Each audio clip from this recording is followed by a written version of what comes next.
Hong Kong Convention. The Hong Kong International Convention for the Safe and Environmentally Sound Recycling of Ships, HKC, was adopted in 2009 under IMO and finally entered into force on June 26, 2025.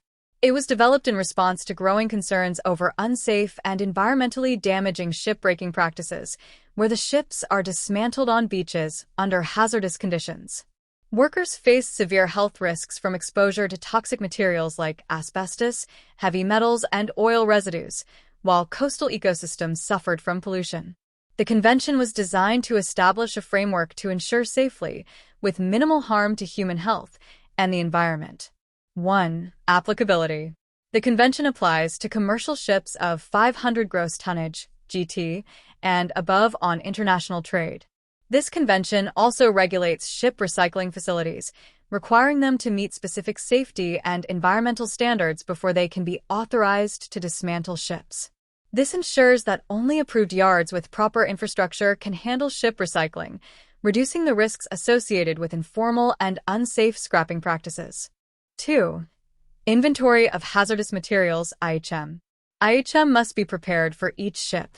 This document lists all dangerous substances on board. Part 1. Hazardous materials in ship's structure/equipment. Example, asbestos, PCBs, heavy metals. Part 2. Operationally generated wastes. Example, fuel sludge, bilge water. Part 3. Stores. Example, cleaning agents, pesticides. The IHM must be updated throughout the ship's life and presented to the recycling facility to ensure proper handling and disposal of these materials, preventing environmental contamination and worker exposure. 3. Ship recycling facility requirements. Recycling yards must be authorized by their national governments and comply with strict technical and operational standards. Before recycling a ship, facilities must develop a ship recycling plan (SRP), detailing how the vessel will be dismantled, how hazardous waste will be managed, and what safety measures will protect workers. This ensures that recycling is conducted systematically, minimizing accidents and pollution. 4. Surveys and certification. Ships must undergo following surveys. Initial survey, conducted before a new ship is put into service or before the first issuance of the International Certificate on Inventory of Hazardous Materials, IHM certificate. This survey verifies that the ship's inventory of hazardous materials, IHM, is properly prepared and that no prohibited substances are present beyond allowable limits. Renewal survey, required at least every 5 years to renew the IHM certificate. This survey ensures that the IHM remains up to date, reflecting any changes in hazardous materials due to repairs, modifications, or operational additions. If major structural changes occur, an additional update may be required before the 5-year period ends. Final survey, conducted before the ship is sent for recycling, confirming that the IHM is accurate and that the vessel is ready for safe dismantling. The recycling facility uses this updated IHM to prepare a ship recycling plan (SRP). 5. Reporting and enforcement. The HKC requires cooperation between flag states, recycling states, and ship owners to ensure compliance. Ships can only be recycled at approved facilities, and violations can lead to penalties.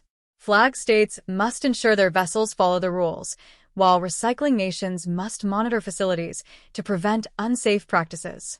This system aims to eliminate the practice of beaching, dismantling ships on tidal beaches, which is common in South Asia but poses high environmental and safety risks. 6. Environmental and worker safety protections. The convention mandates measures to prevent pollution from hazardous wastes, ensuring proper disposal of toxic materials. It also requires safe working conditions, including training, protective equipment, and emergency response plans for laborers.